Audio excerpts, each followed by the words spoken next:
Dan ini host kedua. Assalamualaikum warahmatullahi wabarakatuh. Perkenalkan, nama saya Satria dari kelas 11 IPA 5. Di sini saya sebagai kelas 1 dan bersama saya itu Muhammad Rizky Akbar dari kelas 11 IPA 5. dan ini host kedua.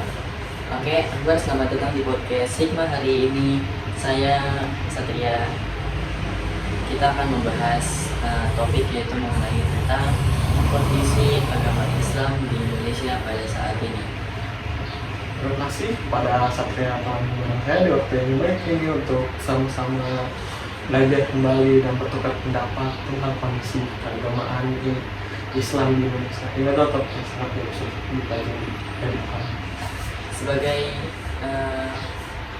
Sebagai negara dengan populasi Muslim paling banyak di agama di dunia ini, yaitu Muslim terbesar di dunia, Indonesia memiliki keberagaman agama yang luar biasa. Untuk Akbar, bagaimana pendapatmu tentang agama Islam di Indonesia ini pada saat ini? Untuk kondisi agama Islam di saat ini, Indonesia sebagai salah satu negara dengan populasi atau penganut Islam terbanyak di dunia, masih sering kali sebenarnya untuk tidak hanya pemuda, orang dewasa juga ada, cuma lebih banyak itu dari kalangan pemuda masih lalai dalam menjalankan syariat. Padahal di negara Indonesia sendiri, untuk hal-hal yang bersifat keagamaan Islam itu sangat mudah untuk kita temui, seperti barang-barang halal, terus pengajaran Islam, juga Al-Quran, tempat mengaji, juga tetap beribadah. Tapi sayang sekali, kembali daripada itu, masih cukup banyak warganya yang lalai dalam mengajarkan syariat Islam.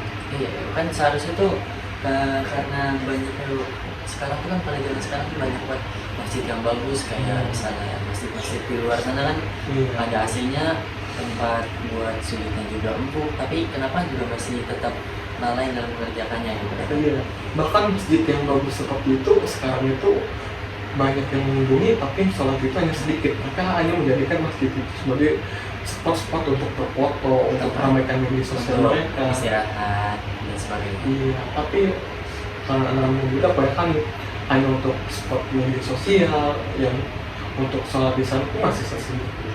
Pasti mau coba. Ini ada suatu prinsip itu dalam Al-Quran. Allah Subhanahu Wa Taala berfirman pada surat Al-Kafirun ayat 6, yaitu yang artinya untukmu agamamu, untukku agamaku. Bagaimana pendapatmu, Bang? Bagaimana prinsip ini kita terapkan dalam kehidupan sehari-hari? Bagaimana? Dalam penerapan prinsip ini sendiri, kita harus mengembangkan itu rasa toleransi dan rasa saling menghargai, juga rasa saling menghormati. Walaupun agama kita berbeda, semua kita adalah satu masyarakat yang sama dari sebuah negara yang bernama negeri Indonesia Raya. Dan di leluhur kita sendiri kita itu saling menghargai satu sama lain dan tidak membedakan satu sama lain.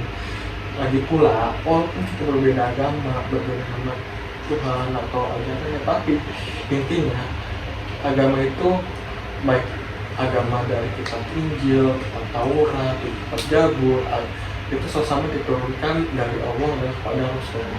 Jadi sebenarnya kita itu satu Tuhan, hanya berbeda. Gitu. Nah, di sini kan kita dalam agama Islam tuh diwajibkan untuk menuntut ilmu ya. Kalau menuntut ilmu menurut apa itu di zaman saat ini, apakah lebih susah atau lebih mudah? Kira-kira yang bagaimana? Di zaman era digital yang semakin berkembang ini, sebenarnya mencari ilmu, untuk belajar ilmu itu sangatlah mudah untuk dijumpai dan juga untuk dicari. Cumannya balik lagi, karena kesalahan pemanfaatan digital membuat para masyarakat lebih cenderung menonton video yang tidak berbeda daripada untuk menuntut ilmu. Padahal di Islam sendiri, ya Al-Quran dijelaskan bahwa menuntut ilmu lah setinggi langit. Jadi kita harus, bahkan Rasulullah pun mengajarkan agar kita harus terus menuntut ilmu, karena ilmu itu adalah kebaikan. Kan di Indonesia tuh banyak sekali isu-isu dalam agama Islam ya. Cara menghadapi berbagai isu keagamaan, apa nasihatmu bagi masyarakat agar tetap bersatu dan harmonis? Jadi tetap bersatu untuk bangsa Indonesia, agamanya tetap tidak terpecah belah. Dalam agama Islam itu kita harus berpedoman kepada Al-Quran. Ya, sebaiknya dalam membaca skrip kita itu yang ada di media sosial ataupun di berita, sebaiknya kita telaah terlebih dahulu, lalu kita lihat di Al-Quran tentang permasalahan itu apakah ada atau tidak. Jadi menurut saya sendiri dalam menghadapi masalah itu kita harus mengembalikan lagi kepada hadis-hadis dan juga sesuai pengajaran yang berada di Al-Quran. Jadi pada intinya nasihat Akbar itu, jadi intinya tentang mana nih? yang Barusan. Jadi sebaiknya sebagai umat beragama Islam kita berpedoman kembali kepada Al-Quran, karena Al-Quran itu adalah penerang bagi hidup kita sendiri. Jadi segala sesuatu permasalahan sebaiknya kita lihat yang berada di dalam Al-Quran, dan insya Allah kita akan mendapatkan jawaban.